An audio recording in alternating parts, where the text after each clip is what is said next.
오늘은 지난 2022년 11월 2일부터 지난 한 주간의 말씀을 나누는 시간 갖겠습니다.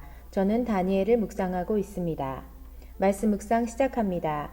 2022년 11월 2일 다니엘 1장 8에서 21절 말씀.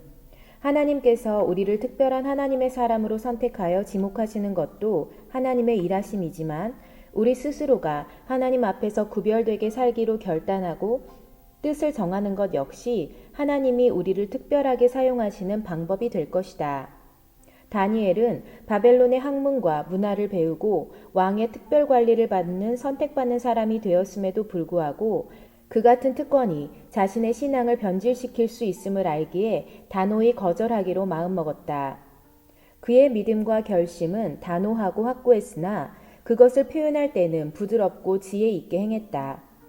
환관장의 마음을 거스리지 않으면서 자신의 신념과 신앙을 지킬 수 있도록 열흘간의 테스트를 거치자고 제안했던 것이다.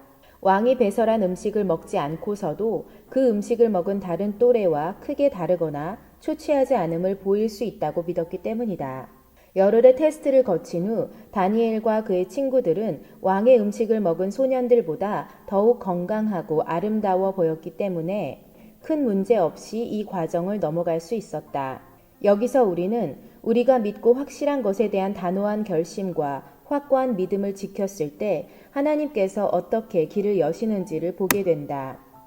대학원을 졸업하고 처음 사회생활을 시작하고 직장에 다닐 때 하나님께서는 다니엘의 말씀을 3번 연속으로 주시면서 다니엘의 삶을 묵상하게 하셨다.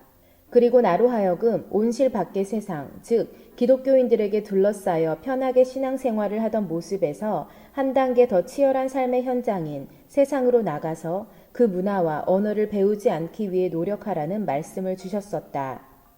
아직도 생생하게 기억나는 그때의 묵상, 그리고 나의 결단, 그 안에는 다니엘의 이 결단이 있었기 때문에 가능했다. 지금도 하나님께서 내게 무엇인가 결심하여 나 자신을 지켜나갈 것을 말씀하고 계신다. 어렴풋이 알 것 같은 그것, 또 사실 그것이 무엇인지 알지만 아직 선포하지 못하는 그것에 대한 하나님의 말씀하심을 느낄 수 있어서 감사하다. 2022년 11월 3일 다니엘 2장 1에서 13절 말씀. 느부갓네살 왕이 참으로 괴팍한 왕이라는 생각이 든다. 자신이 꾼 꿈의 해석을 원하면서도 그 꿈의 해석을 하기 위해 자기가 꾼 꿈까지 맞춰서 알아서 해석을 하라고 하니 이는 그 옛날 요셉 당시 애굽 왕보다 더 악하다는 생각이 들었다. 꿈을 자신이 말하면 박수와 술객과 점쟁이와 갈대아 술사들이 그 꿈을 해석할 시간을 벌고 혹시 모를 경우 왕의 눈을 피해 도망칠 시간만 벌게 되니 그렇게 할 수는 없다고 말이다. 이런 괴팍한 왕이라니. 그리고 이런 상황에서 갈대아인의 대답은 세상에는 왕의 그 일을 보일 자가 한 사람도 없습니다. 왕께서 물으신 것은 어려운 일이라 육체와 함께 살지 아니하는 신들 외에는 왕 앞에 그것을 보일 자가 없나이다 였다. 이 말은 앞으로 다니엘이 이 꿈을 해석할 일에 대한 복선처럼 들린다. 그들 스스로 하나님 한 분 외에는 그 같은 일을 하실 수 없음을 미리 인정한 것 같으니 말이다. 하나님께서는 그분의 위대하심을 열방에 알게 하시기 위해 또 하나님 한 분만이 세상의 모든 신들의 왕이심을 보이시기 위해 어떤 사람, 어떤 상황을 사용하시는 분이심을 깨닫는다. 괴팍하게 보이는 누군가, 깐깐하고 쪼잔해 보이는 또 누군가, 비상식적이고 몰상식해서 도저히 이해할 수 없는 누군가가 하나님의 영광을 위한 도구로 사용될 수 있다는 것을 보게 된다. 2022년 11월 4일 다니엘 2장 14절에서 23절 말씀. 위기에 처한 다니엘과 세 친구들이 하나님께 기도했고 느부갓네살의 꿈의 신비를 풀 수 있는 지혜를 구했다. 그리고 밤의 환상 중에 그 비전이 다니엘에게 보여졌다. 다니엘은 그 환상을 보자 가장 먼저 하나님을 찬양했다. 성경 곳곳에서 발견하는 하나님의 사람들의 특별한 영적 습관은 하나님께서 행하신 일을 보고 듣고 느끼고 경험할 때마다 그것을 찬양하고 감사하는 것을 잊지 않았다는 사실이다. 감사와 찬양을 잊지 않는 태도가 평범한 하나님의 사람들과 특별한 하나님의 사람들의 차이가 아닐까? 예수님께서 10명의 문둥병자를 고쳐주셨을 때 모두 다 나음을 입었지만 오직 한 사람만 자기가 낳은 것을 보고 큰 소리로 하나님께 영광을 돌렸다.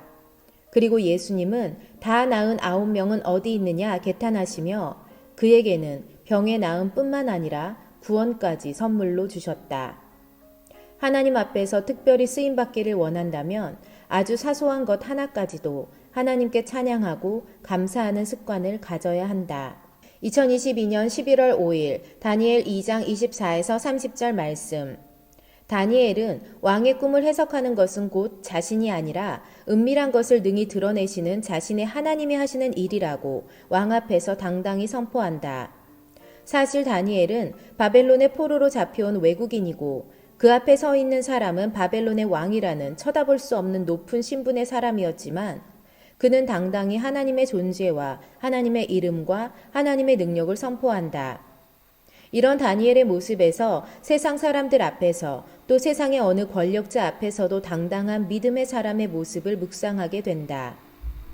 우리는 때때로 사회생활을 하면서 우리의 신앙을 사람들에게 알리는 것에 대한 부담감을 느끼거나 조심스러워한다. 혹시 불이익을 당하게 될까봐 종교적 색채를 눈에 띄게 드러내지 않으려 한다. 혹은 신앙인으로서 사람들 앞에 서는 것이 당당하지 못하거나 부끄러울 때 우리가 믿는 하나님을 감추곤 한다. 과연 왕 앞에서도 하나님을 간증할 수 있었던 다니엘의 용기와 믿음이 우리에게 있는가? 스스로에게 질문하게 된다.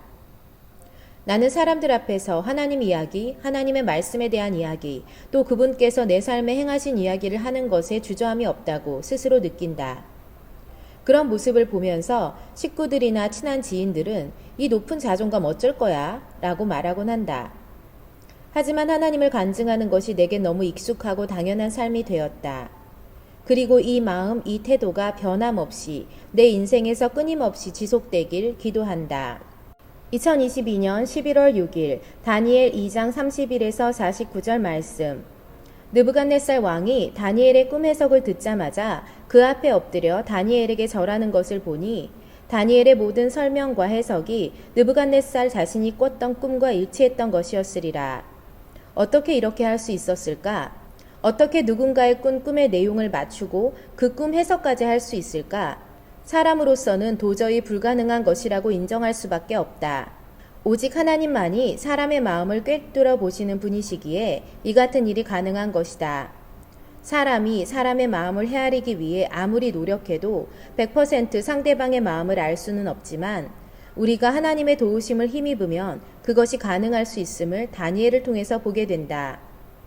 영성 지도를 할 때 지도자와 훈련생이 함께 침묵으로 기도하며 성령님의 말씀하심에 귀를 기울인다. 하나님께서 무엇을 말씀하시는지 말이다. 여기서 중요한 것은 영적 분별로서 하나님의 말씀하심으로 서로가 하나됨을 경험하는 것이 가장 이상적인 영성 지도이다. 다시 말해 훈련생 혹은 내담자의 고민과 문제와 상황을 지도자가 함께 기도하며 영으로 공감하고 또 하나님께서 말씀하시는 것을 훈련생과 지도자가 동일선상에서 듣는 것이 매우 중요한 기도의 과정이다. 그런데 이를 위해서는 마치 다니엘이 하나님의 말씀을 따라 왕의 꿈을 자신이 본 것처럼 설명하고 해석한 것처럼 영성 지도에서도 성령님의 그 같은 내주하심과 말씀하심이 필요하다. 절대적으로. 사람으로서는 전혀 들여다볼 수 없는 사람의 마음을 하나님의 도우심으로는 가능하다는 것을 다니엘을 통해 보았기에 이 같은 하나님의 은혜를 사모하게 된다. 다니엘처럼 하나님의 능력을 힘입어 사람의 마음을 읽어내는 능력의 종이 되길 원한다. 사모하는 마음을 주님께 올려드린다. 2022년 11월 7일 다니엘 3장 1에서 18절 말씀. 사드락과 메삭과 아벳느고의 신앙의 절개. 아무리 왕의 명령이라 할지라도 하나님의 말씀보다 위에 있을 수 없음을 알기에 그들은 자신들의 믿음에 따라 행동했다. 왕이 만든 신상에 절하지 않음으로 인해 그들은 극렬히 타는 풀무불에 죽게 될 위험에 처하게 되었지만 그들은 하나님께서 자신들을 구원하실 것이라는 믿음을 굳게 붙잡았고 혹 그렇게 하지 아니하실지라도 자신들의 선택에 후회가 없음을 고백한다. 그리 아니하실지라도의 고백을 통해 사드락과 메삭과 아벳느고가 가진 하나님 나라를 향한 소망과 이해를 보게 된다. 이 세 사람은 그들의 죽음 이후까지도 바라보는 믿음이 있었기에 자신들이 원하는 구원이 지금 당장 자신들의 눈앞에 펼쳐지지 않는다 하더라도 괜찮았던 것이다. 지금 당장 위기에서 건진받는 것이 우리가 바라는 이상적인 구원이고 하나님의 사랑일 수도 있지만 그렇지 않을 수도 있다. 그것까지도 고려하고 생각하고 그럼에도 불구하고 믿음을 저버리지 않는 신앙의 절개가 우리에게 필요한 것이다. 2022년 11월 8일 다니엘 3장 19절에서 30절 말씀. 사회생활을 할 때 우리가 직장에서 바라는 것은 승진이다. 더 높은 직급에 올라 더 많은 월급을 받고 더 명예로운 자리에 서서 사람들의 존경을 받기를 우리는 원한다. 하지만 승진을 하기 위해서는 성과가 있어야 한다. 하나님 나라에서의 승진도 마찬가지이다. 하나님께서 더 사용하시는 사람이 되기 위해서는 환난이나 핍박, 시험들을 잘 통과해야만 가능하다. 믿음의 테스트가 삶의 곳곳에 있고 그 과정을 잘 통과해야만 성숙하고 성장한다. 사드락과 메삭과 아벳느고 역시 세상의 권력에 무릎 꿇지 않고 죽음을 각오하며 믿음을 지켰을 때 결국 그들을 통해 왕의 입에서 하나님을 찬양하는 고백이 나오게 되고 실제적으로 왕이 이 세 사람을 더 높은 지위에 올리는 승진까지 시키는 것을 보게 된다. 하나님이 기뻐하시지 않는 선택이라면 죽기를 각오하고서라도 하지 않는 신앙의 결단이 우리에게 필요하다.